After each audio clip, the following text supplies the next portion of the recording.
അറ്റ്മോസ്ഫിയറെ പറ്റി പഠിക്കാൻ, അതുപോലെ എർത്തിൻ്റെ അറ്റ്മോസ്ഫിയറെ പറ്റി പഠിക്കാനും സ്പേസിൻ്റെ അറ്റ്മോസ്ഫിയറെ പറ്റി പഠിക്കാനും. RH-200 എന്ന് പറയുന്നത് സൗണ്ടിങ് റോക്കറ്റാണ്. അത് എർത്തിൻ്റെ അറ്റ്മോസ്ഫിയറെ പറ്റി പഠിക്കാനാണ് ഉപയോഗിക്കുന്നത്. ഇത് രണ്ടും സ്പേസിൻ്റെ അറ്റ്മോസ്ഫിയറെ പറ്റി പഠിക്കാൻ. വിൻഡ് സ്പീഡ് അറിയാം, പിന്നെ കുറേ കാര്യങ്ങൾ അറിയാം.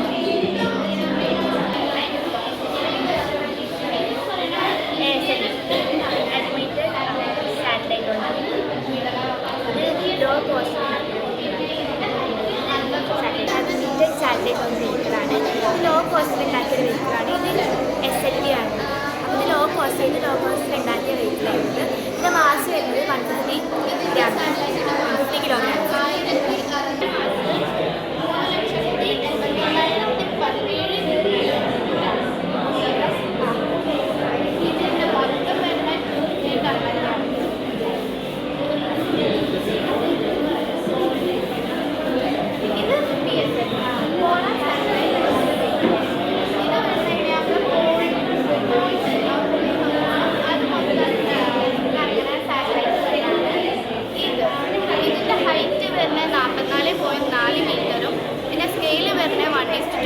പിന്നെ ഇതിൻ്റെ സാറ്റലൈറ്റിൻ്റെ വെയിറ്റ് 1650 കിലോഗ്രാമാണ്. പിന്നെ ഇതിൻ്റെ orbit type SSPO, sun synchronous polar orbit. പിന്നെ ഇത് GSLV, geosynchronous satellite launch vehicle.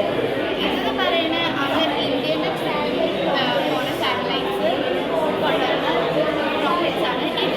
ഇത് രണ്ടും ഇതൊക്കെ ലോഞ്ചിങ് റോക്കറ്റ്സ് ആണ്. ഇത്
ISR കണ്ടുപിടിച്ച റോക്കറ്റ് എഞ്ചിനാണ്. അതിൻ്റെ ഒരു യൂസബിൾ റോക്കറ്റില്ലേ, അതിന് യൂസ് ചെയ്യുന്ന റോക്കറ്റ് എഞ്ചിനാണ്. അപ്പോൾ ഇതിൽ 2 ടൈപ്പ് ഒക്കെ ഉണ്ട്. ഈ കാറിന് പെട്രോള്,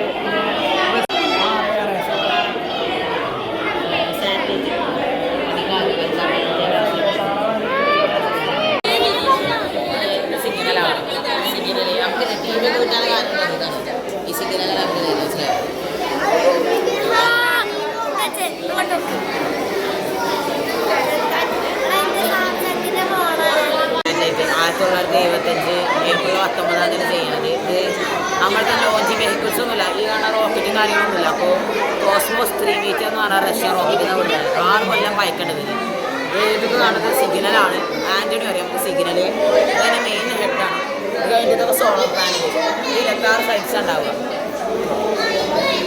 ഭൂമിയുടെ ചുറ്റും കറങ്ങി ഭൂമിനെ വീടെടുക്കുന്നതാണിത്. കാർട്ടോസ്കോപ്പ് ബഹിരാകാശത്തെ കണ്ണ് എന്നിവ അറിയപ്പെടുന്നു.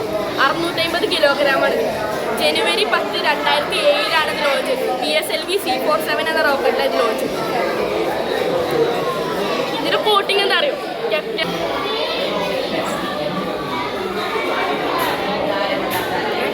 ഇതാണ് മെഗാട്രോൺ. അതായത് നമ്മൾ ഈ ഭൂമിയിലെ ക്ലൈമാറ്റിക് ചേഞ്ചസിനെ കുറിച്ച് പഠിക്കാനൊരു സാറ്റലൈറ്റ്. ഇന്ത്യയും അതുപോലെ ഫ്രാൻസോട് ഒരുമിച്ച് നിർമ്മിച്ച സാറ്റലൈറ്റ്. ഏകദേശം 1000ഓളം kg വരുന്നുണ്ട്. ഇത് റിസോഴ്സ് സെറ്റാണ്. ഇത് മെയിനായിട്ട് റിസോഴ്സസും മെറ്റൽസൊക്കെ കണ്ടുപിടിക്കാനുള്ളതാണ്. മെയിനായിട്ട് അയൺ, വാട്ടർ, ഗോൾഡ് അങ്ങനത്തെ ഓരോന്നും ഉപയോഗിക്കാം. പിന്നെ റഡാറ് ഓരോ മെറ്റൽസിനും റിസോഴ്സിനും കളർ ചേഞ്ച് ഉണ്ടാവും. അയണിന് വേറെ കളറ്, അങ്ങനെ വെള്ളത്തിന് നീല അങ്ങനത്തെ പേര് ആക്ച്വലി ഇത് ലോഞ്ച് ചെയ്ത സമയത്ത് മെറ്റ്സാറ്റ് എന്നായിരുന്നു പേര്, മെട്രോളജിക്കൽ യൂസേജിനുള്ളായിരുന്നു, ക്ലൈമറ്റ് കണ്ടുപിടിക്കും. ഈ 2003 കൽപ്പന ചൗളയുടെ ഓർമ്മയ്ക്കായിട്ട് നെയിം മാറ്റി. ഇതിപ്പോൾ നിലവിലില്ല, ഒഴിവാക്കിയ സാറ്റലൈറ്റാണ്.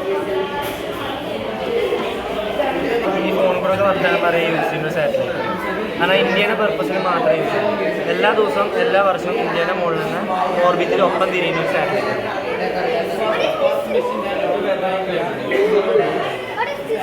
This is GSAT for communication from the phone always orbit with the Earth. It always orbit with the India. If India is going like this, it will also go with the India to the orbit. Understand? This is Mars Orbiter mission launched in November 5, 2013. It helps to find out Mars climate and temperature. ഇത് Aditya L1 ആണ്. സണ്ണിനെ കുറിച്ച് study ചെയ്യാൻ വേണ്ടിയിട്ട് launch ചെയ്തിട്ടുള്ള satellite ആണ്. September 2, 2023 ഇതിൻ്റെ launching date വരുന്നത്. പിന്നെ ഈ സാറ്റലൈറ്റ് ക്യാരി ചെയ്ത വെഹിക്കിളിൻ്റെ പേരാണ് PSLV XL. പിന്നെ ഇത് ഹാലോ ഓർബിറ്റിലാണ് ഇത് അതിൻ്റെ സ്റ്റഡീസൊക്കെ നടത്തുന്നത്. പിന്നെ അത് വെഹിക്കിളിൻ്റെ വെയിറ്റ് കൂട്ടാതെ ഈ സാറ്റലൈറ്റിൻ്റെ വെയിറ്റാണ് 1480 കിലോഗ്രാം.